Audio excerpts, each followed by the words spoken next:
afoforo nya bi nhwe wadwenkyere no na wode asomye na KJC Company Limited na edi adansie ne ma papa aso yasene eme ye bebe nsem media ma secure sanitary pad wasese kotokofo enya aba park so no ba mu a eno na wasa wode mu endpoint homeopathy clinic yan ene edi kan di homeopathy esa yade e wo Ghana ha sei a amanfo e ma ye hia Trisco wanam so aba ni nyina every promasido na wo mode abeso yasena no pepe bi bubo eno na eboa wo ama wanya energy anopa nsem a yedidi wontoa e wo bia ya wo bia no eni animu bi eni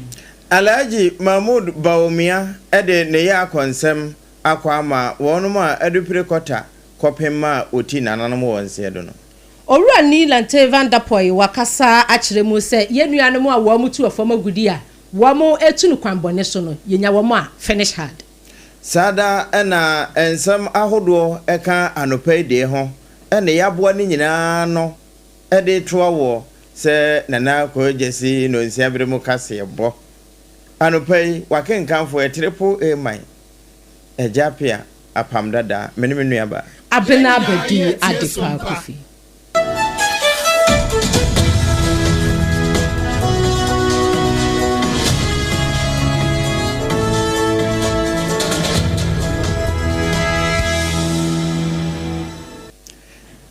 ansana yebeduru bosome ne de toso dadu enenum ya eyeda mai nyina yidi asi wo se adehye nwotwe a na anu atwere nchem esiu kuada ma biriche kase bo wo mai Ghana ama besisa abere yegusu a yenye nso nweye ehun hwire nto wonom guso ya mpanimfo etototo na wosona manyoku no de na anu no okura franka de ma wo mo a wode di ntwom akine ye ba ye ba no de ni no Adaji Mahmoud Baumia wone dom no ekobi ekokoto nhwire na ehon wode ba betudwa achese no kwasem ni de asie no enye okoro na ato no eyoman ni nyina na ato yen enti emfa ho ene wosuma awom ba biawo ato adehye ni nyina eka na enti a aka ato enti wonom a womadehye wo mu nkafra afi mampani ndwandra ni mahama wonkoso wa wanhyeden na yenko yenim na wo kasa no ne ensa ntwerofo gina ho. So this morning, opportunity to visit some of the families, at least of 3 of the victims, and I will continue tomorrow to complete that exercise. So this is personal to all Ghanaians, and we just want to extend my condolences to the government, to His Excellency the President of the Republic, John Dramani Mahama, and the government. I also want to extend my condolences to the Ghana Armed Forces who have lost very gallant soldiers in this process. I want to extend my condolences to the families of all those who died in this accident. It's very, very painful. Ewie no say eyoman ni nyina na atwe uyi yaw no eto nkyɛn a abusuan fom kese kura esen wo man no a de abey no ade a eka kire se wosie nyina ye ka bom na etime ekekere wo man no. Well, I think the grief comes all Ghanaians. This is not just me, it is not the NDC, it's all of us. This is a national tragedy. 8 public officials on official duty. So they were in the service of this and they had this tragic accident. They all lost their lives. Ghana is in mourning, and so this morning I took the opportunity to visit some of the families, at least of 3 of the victims, and I will continue tomorrow to complete that exercise. So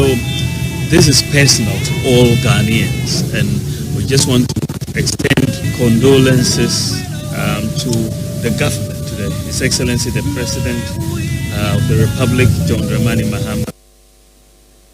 Alhaji Mahmoud Baumia no wono ene kasa yei ede yakoema wo mampani ene adehye a wo mahwere wo mo adehye kyese eyoman ni nyina edia Abusia wasa arehosem na mu ene sem kro na mu no ena coordinator edema district road improvement program ye twanitia eka na drip eye owura ni Lante Vanderpoy wone Sompa kase etwetwe nkomo ene wode ne ya akonsem ekoma omampanini na afi Ghana mpanimfo adehia sesei wonom ete abeseno a Ghana yenyina yeguso a yeti eho enesuo yi na nensem kan yemu no na Orani Lantevan Dapoy se sebio mpanimfo makomako nwotwe a wonom nyina eti nananom ense adui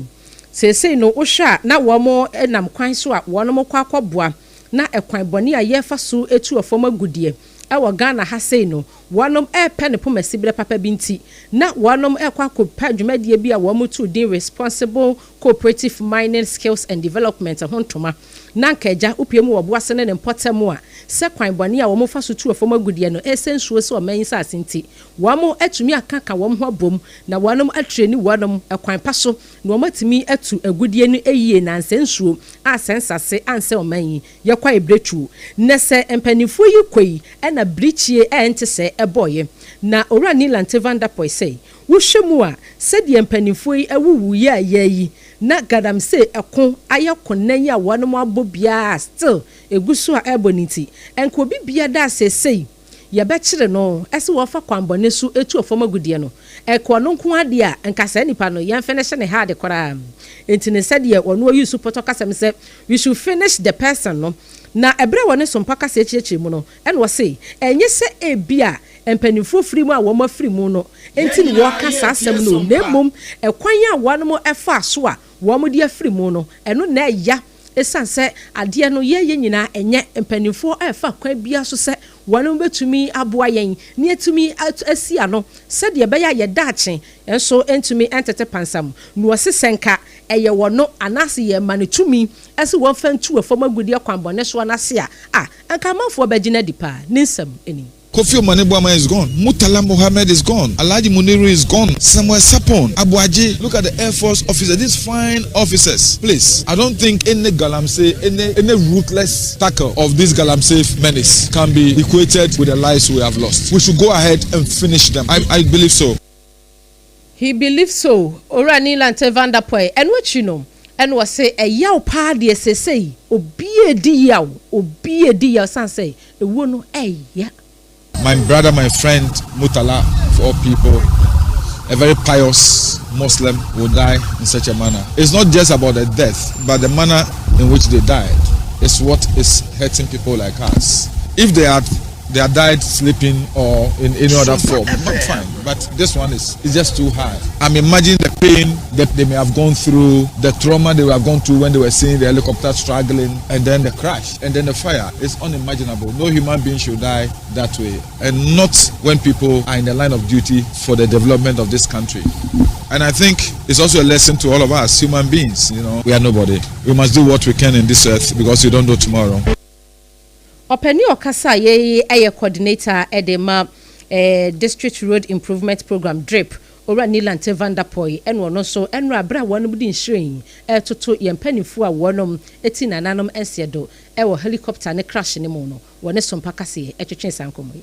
sesi de wonom a wo mode hye afiri mu no wo man no kura di kan bi kafra ngoma ene yakọ ngoma de ato ho a dodo na etwere wo mo nsem ene wo mo ya konsem no edigumo na Ghana Institute of Architects wo mo so atwere wo mo de bi na wo mo nkase ne wo de ya akokese ema Ghana mampani His Excellency John Dramani Mahama eja okure nyina mu wono na ntuno matikese ne so afo a wo boban ena afiri ato ene de wo hwe yatena yeso ena sabre wono mo nka atiasefo ho na no wukuada awde hosam kase ya eto oman yi na eno na wono mo twese emfa ho ne ne asie no yenkoso a mampani yi ni die ye de ma wo mo no yenkura mu na yenhu kwampa ye befa so mpo ama eho ya akọ ne mfoni ahoduo bi a ebinom de nannam ne nyina no wono mo Ghana Institute of Architects wo mo bo kokose samfoni binom ene nannam ne nsem binom a etwaguo no ye mampanimfo yi wo mo kra nkodadin na yenhu kwampa ye befa so asu wonom ne se honti wonom koso a akase ye nyina ye hye ho de sanse yakomate a ate obibia enso ediemu ye hye ho de no ne ye kase wo mo akra nso twedi ampomba sai adomo a ohata mununkum achi obumfumpa we poso a na chinkan su no wɔmfa saafo nyinaa kra ensie yie na yɛn a yɛka akyire nso wɔnkyekere yɛn nwere ɛmmɔ yɛn ho ba wasa yakɔ nsɛm na mu ɛna electoral commission wɔnom mpanimfoɔ nso ɛde krataa apie ɛmɔntene na krataa no apie yɛ no ɔpani a ne nsa ɛhyɛ krataa no ase ɛyɛ titenani ɛde ma electoral commission maame Jane Mensa ɛna ne nsa ɛhyɛ aseɛ na ɔse ɔmabusua nyinaa yakɔ ɛnkankan Dr. Edward Omane Buama akofi ɛka ne dine ho defense minister wɔse owura yi ɛyɛ owura bia sebio ɛba no sɛ n'adwe mu pa ɛmɔ bia n'adwe mu abɔbe na ɔse upie mu ɛwɔ electoral commission mu ensɛm mu ɛfa no abatoɔ mu ensɛm mu a upie mu ɛwɔ interparty advisory committee a IPAC no owura yi ɛyɛ pani a wɔka ho ebi wohwɛ ne contributions a wɔde boa ɛmadwumadi a wɔn mu di no saa ahyɛyɛ hɔ no ɛkɔ so tɔɔte no na enei obetwa n'ani na owura yi enka wɔn ho bio ha wa wɔbetumi ɛde ne nimdeɛ aboa ama nneɛma akɔ yie no na ɛnam saa kwan yɛ a yɛsɛ so ɛma wɔte nananom seɛ do a wɔse ɛyɛ awerɛho sɛmpa no wɔn deɛ wɔnom esu a wɔn nsu no mu ateɛ wɔnom ɛnam saa kwanya so ɛma abusua nyinaa yɛ akɔhyɛ den afei nipa nso a ɛka owura Edward Omane Buama Kofi ɛka ne ho no wɔma abusua nyinaa nso yɛ akɔ wɔn ma abusua hyɛ den ɛnkanka ɔman yɛ mampanini His Excellency Yewura John Dramani Mahama afei maame Jane Mensa ɛne ne mpanimfoɔ ɛsɛ Nyankopɔn ɛmfa yɛn mpanimfoɔ nyinaa ɛkra ɛfɛnsie yie na wɔma wɔnom baabi pa ɛmfa ntena ɛsan sɛ na ɛyɛ ɔman no ho donti ɛna wɔnom ɛkɔ dwumadi a ɛnte sɛ a ɛnam so ɛma saa broni bɛka sɛ tragedy yi etimi esi ya wɔnom ɛnka yɛ ho ebiemu yi enti sɛ ɛyɛ ɔman ne ho dɔ na sɛ sesei brichi a ɛnte sɛ abɔ a yɛsere Nyankopɔn sɛ wɔn tena bie pa ɛmfa ma yɛn sɛdeɛ ɛbɛyɛ adakye yɛn so yɛtoa wɔn mu a yɛn so yɛn nyinaa yɛbɛtumi ɛdi ɛdɛw ɛde abɔmu a krataa yi efiri electoral commission maame Jane Mensa ɛne ne mpanimfoɔ akakye ɛba na ano ayra hosɛm a esi yie no ɛnam so ma Ghana de hyɛ dodoɔ na ɛne kasa fa ho ɛnam saa yɛ so ɛma LPG amanyoko pani a odi wɔ mo anim Yewura Kofi Apalu sɔmeha na sɔmeha yɛn konkon a ɛnso ɛbɛkasa fa ho sɛ adanse akuromfrom baabi alupire no kɔtetɔe no kokofuom na ne nyinaa no ka koko ntum a wɔ mo de tum media no so de ne na ho na saa semi ene koko wie ye pani asa ba abonten se no kwasem ni ebere odeka asa no kra anye bere na nke wo se odeka enti adama Ganafo okura ne nsem ekura ni akyekidie ni ede pacha ne nkotodwogu fom se wanka ne ye nemmom enya ne bone so na wo kire mu sei minia Omane Buama ntini enyima nemmom yaw a ekame ene ma beka happy because elipa ashiri wa muka okan hanu doesn't do the pia debechibia almost nipa I said we don't value lives alone committee and a man can asema beka hen say we should for wu e kwaso easy true car accident or Kumasi Accra road and I don't want to repeat what I said because I'm not happy and yeah say makeka sim bi amana hete busian fo bebebe enti yaw enema wode kan ya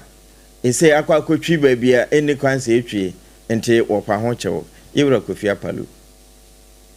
Ebusia ya fosida ema nana KJC Company Limited ekoba sempremo no bema wonsin soma san ham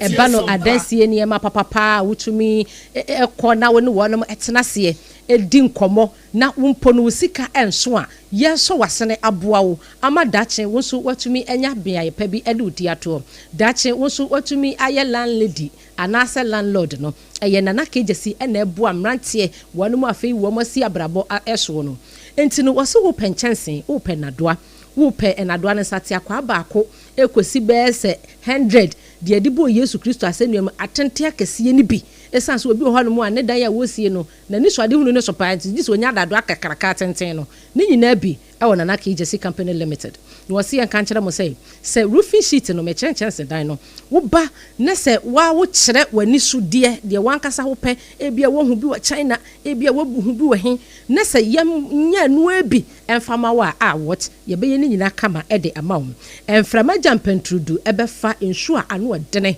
ɛbɛtumi atɔ ɛnchance dan no ɛyɛ still strong ɛyɛ Nana KJC Company Limited na iron rod ho nsensam abusua ne boɔ ɛda fam na dansie nneɛma ne nyinaa ne boɔ da fam na cement no nso deɛ wopɛ bia ebi wɔ hɔ a ne boɔ ɛda fam sa foundation na wotwa ɛwɔ sɛ wonya cement ya ɛyɛ strong cement ya nsuo ɛyiri ɛfa dan no kora aseɛ no ɛhwane ɛyɛ Nana KJC nko hɔ na benya saa cement ne bi atɔ na enkrobata ne deɛ Ghana afana nyinaa yɛ hɔ enkran ne Kumase momfra yɛn ɛwɔ 0204 355 504 0204 355 040 Nana KJC Company Limited yanyo so abusua emae musiye nyankopon ayi adomu akotokofo mbɛhye omu just red wɔnom hyɛ ya ne abɔ hwestel pepe na wɔnom eba park so se park no wɔn nya beduru so na se yɛ de ball ne to so ne nya pass ma de a wo boate free wo yɛ dan obɛmo wo mo nso no ɛyɛ secure sanitary pad ɛno na wɔse yɛ kanfo ɛde ma wo ɛbrɛ ne bra no de bia yɛ tena se yɛ kanfo de ma wo na mema baka mesi ha yi ɛno a na memo obusumi bia me de mo esan sɛ sɛdeɛ ɛboa me na esiesie me ba yom ɛma rashes bi nwume na afei nso ɛma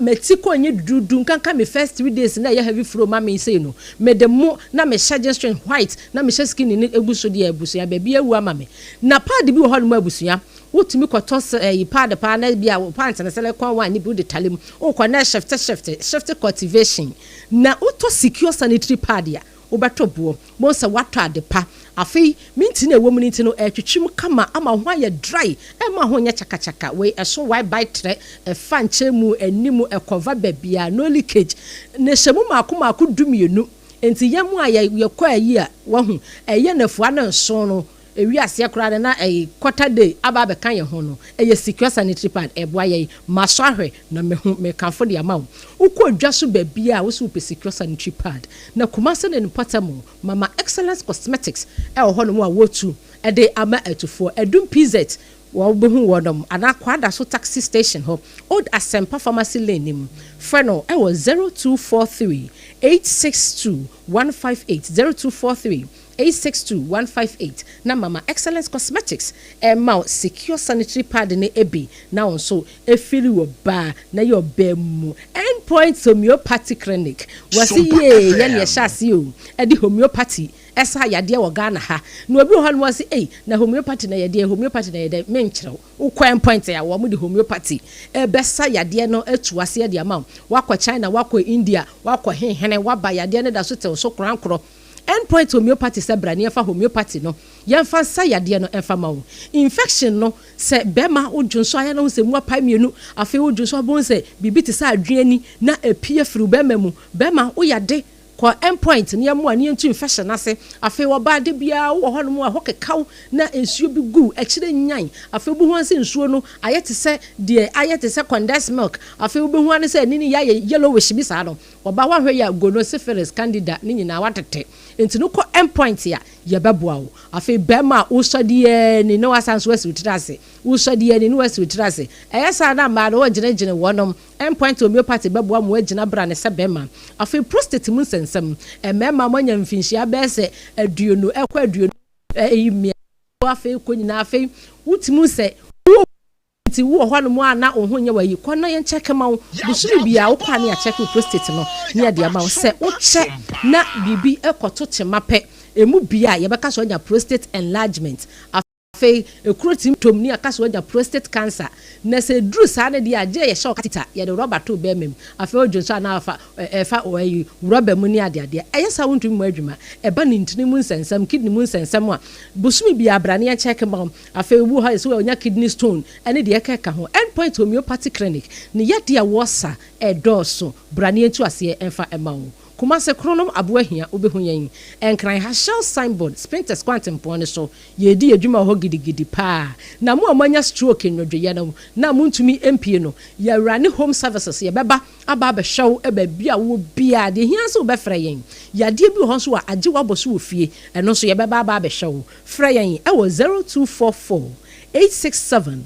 068 and 0274 234 321 endpoint homeopathy na yajo so na abusua promasidof wase yanka nkyere mo se wanu num bia bi wo hwan mo abedum be kwa adwumam na woda obi ka so you are dizzy so you are dozing so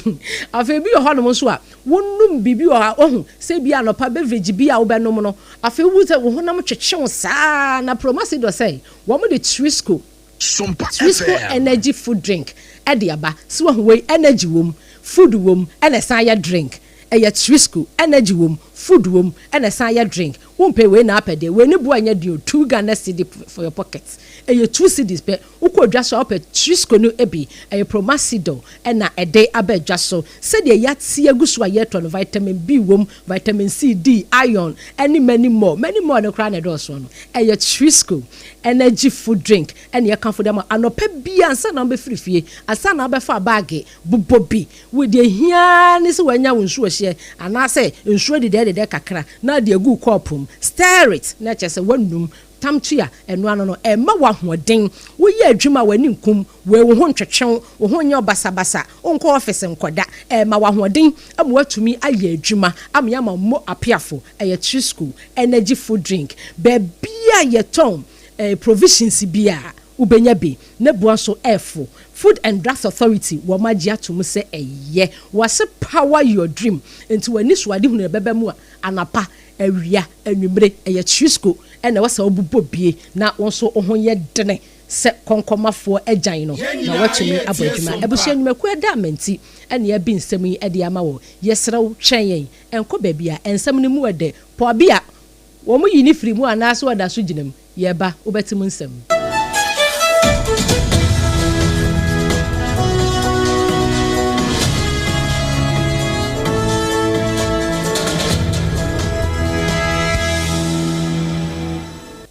Munde dinam se menya foreign call. Hello papa, what do be a new? Se me feel London, eko US. Na no crowd wo kura fa me boma mania. Na papa mo ho te sei. Awurade aduma haboko. Na ko jejesi, eko bosempene mo. De woton adanse ho niam no nso. Wo hye ho de. Oh, wo hye ho. Eko ba, mesi wo bo aduma kura sre kane no a. Na wodru US won so manfo bo ndin saa na. Hey papa, US hakura de. Na ko jejesi company limited agi ba bia. Wo Holland, Germany, France, Italy, London, Canada. Eba adanse ho niam dia. Obian sin na kojejesi company limited na matese wo bie depo kasie bi e wo kasoa e ho na wo bia koto adanse ho niema na eye no kura papa no kura pa a police station in Chenhwa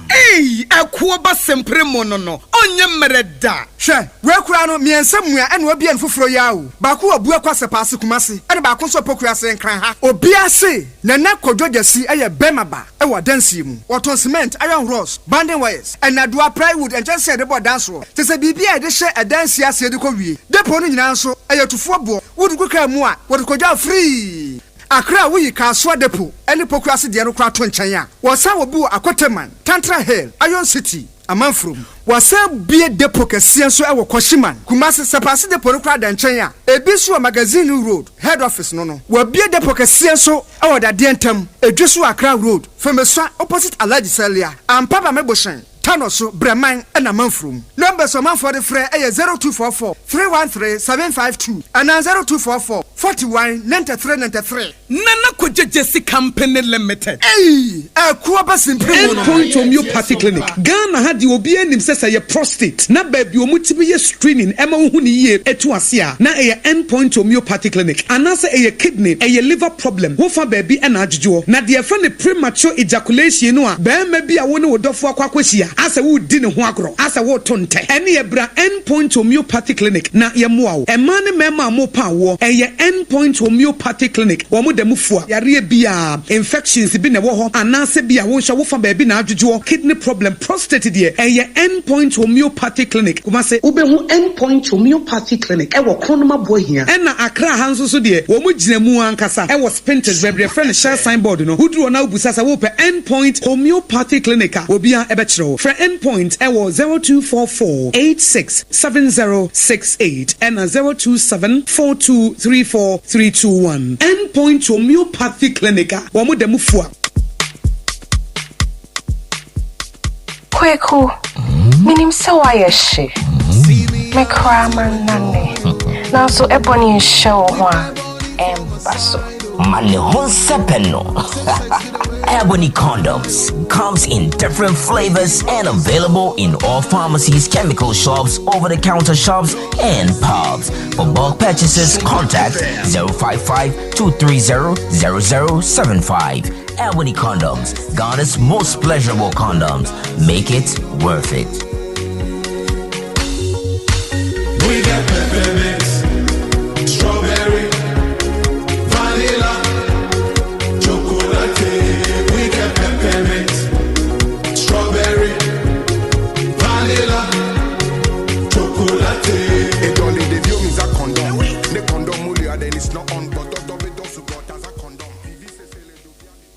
Ewra, me pacho bra na me hwa de wo bag yi. Bra, aden, enen so biem. Hey, time heba me hwa ya me ka se yi ba kwin. Ani wayi me ensen. Bra, sanya time heba me hwa esia gyimi ni me fiefo enya de abako ebeso yen. We de udi se ofa ni nyina. Time heba me hwa, me ka se me di one dance ya heaven ene de me kwa akopie. Enti se malaria, we draw ne time heba me hwa. Enye enu nku o, de nanum ato a wontimi anidie no. Time heba me hwa duro no ene ye ma wo. Oba a wafa afuro de wo ma akwada no fo. Ene akwada woni mfie dumienu entimi num aduro yi bi. Se obeto aduro yi bi anuma, hwe se wakọ hospital anase lab am ye hu se wo atudie malaria yi bi ansa. Se opetam heba misha enu dudu atu a, fo ani kire KNG Herbal Center ewo Emrom Abidjan House. Ana ba ko so wo atonsu Monaco Junction. Eno echi obenya bi atowo over the counter medicine sellers. Any herbal shop dodo na emu. Fre 0244 417669. Kayo set time no time herbal mixture afi malaria fever bi adani ziba ewo munu betu akọ. FDA agi adwadie nkratoa yi atu. Na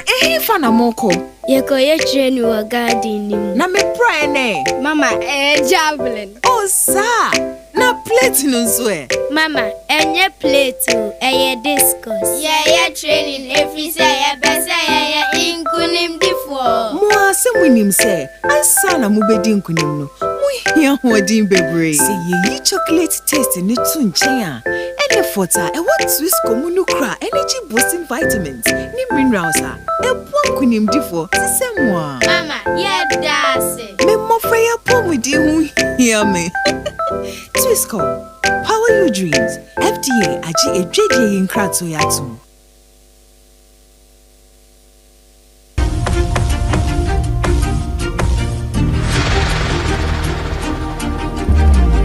Sompa FM.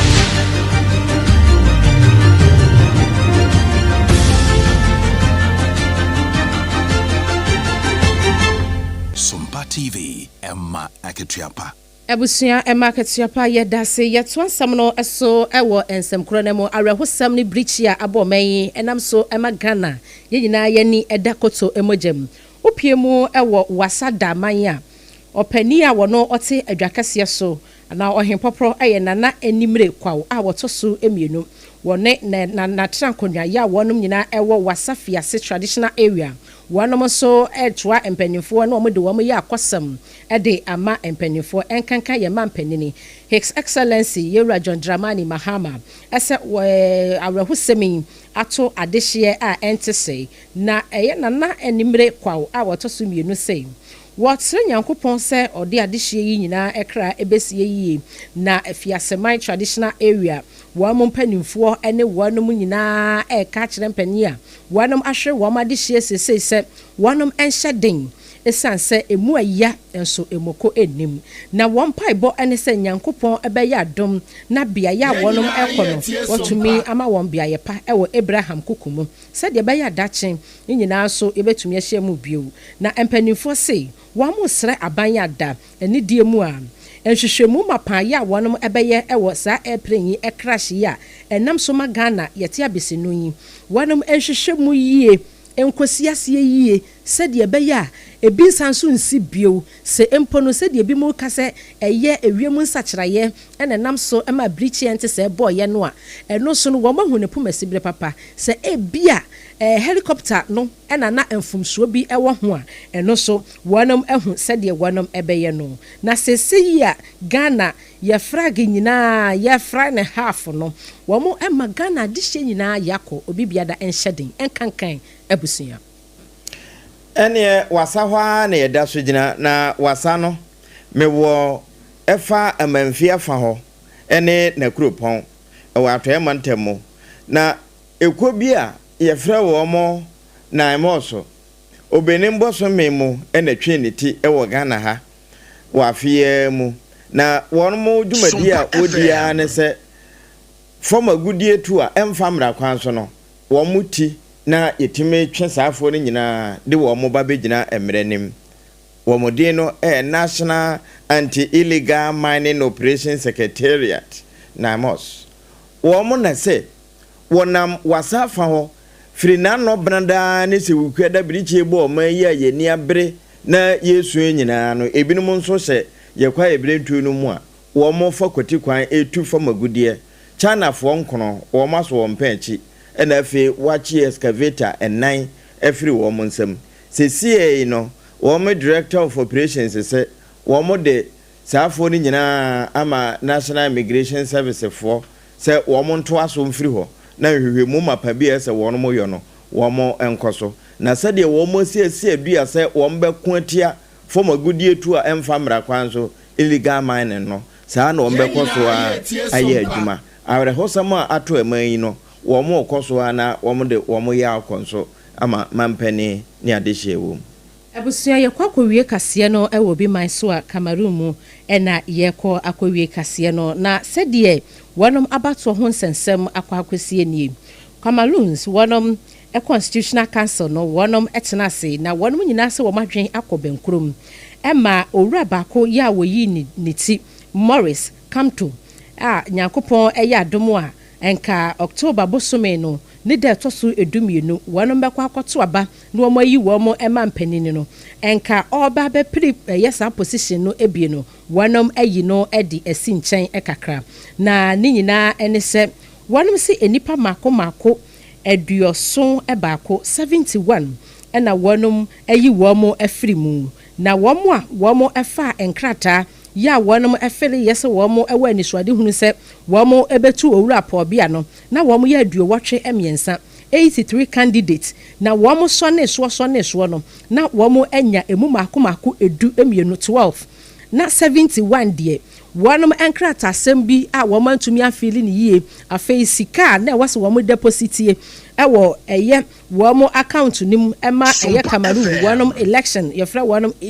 ilikom no wo mo nso etimi deposit such amount no wo mantumi antua saa sika na ntumunti ene niema bi eka ho nti nipa mako aduoson ebaako ena wonom eyi wo mo efrimu na sa nipa mako edu emienu yi a wonom ejina musa belabai owura pobia odaso gina mu sesei no wo mfinhia no aduokono emienu 92 na se nyankopon ya dom na October 12 no wo mo kɔ senanim onso wo mo to aba mfinhia enson bia na se yesanso to aba no edema ne dia na kyerɛ sɛ almost 100 years eno owura pobia wo ba bedi no akonwa no so no na wo mo akyerɛ mu sɛ emu mako ensia eye nipa mako dumienu yi a wo mo begina mu October 12 no ami ato wo mo so aba be pre mampani no emu sia pa na heat no ejina wo mo mu a wo mo hwe anim sei bibia betumi akoyi na so sesei ne de owura Morris Kantom wono enra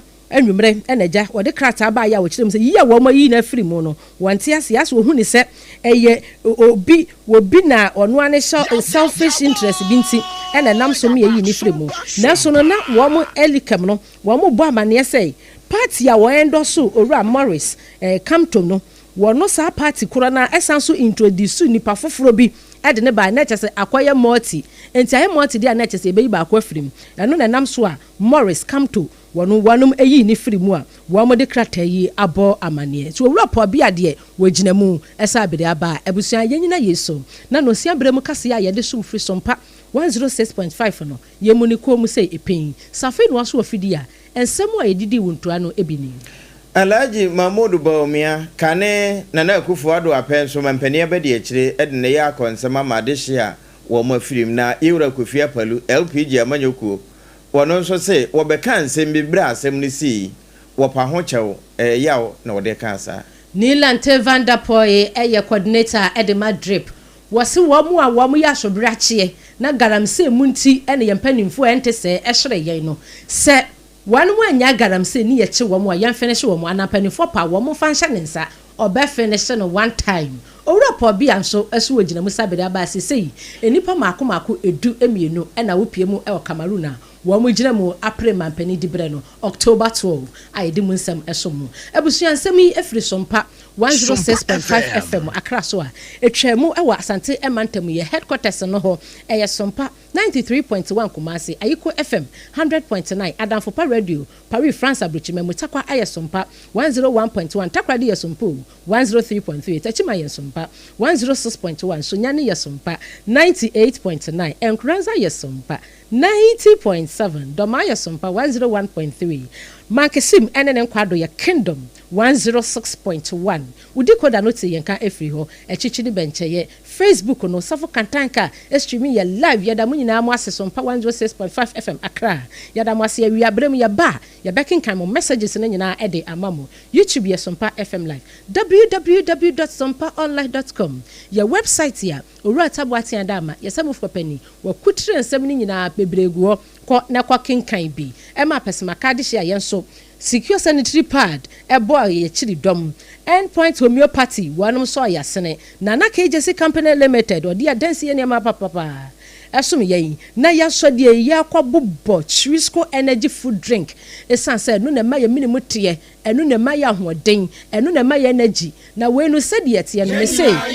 ma wo ntwetwe beverage bo ha bisu ya me so ba no mawe no to na ahotwetwe na afi wani kum bi so hwa no wani kum we the energy wom energy day inside eye Trisco food energy drink Trisco energy food drink ni yakwa akwabobo bie ebusuya apesema kadishia yanso ya je penny ni yesi adwa ebe somsom kokwan so ni adasie mimidin abena badu adepa kofi menembra Ejapia apamdada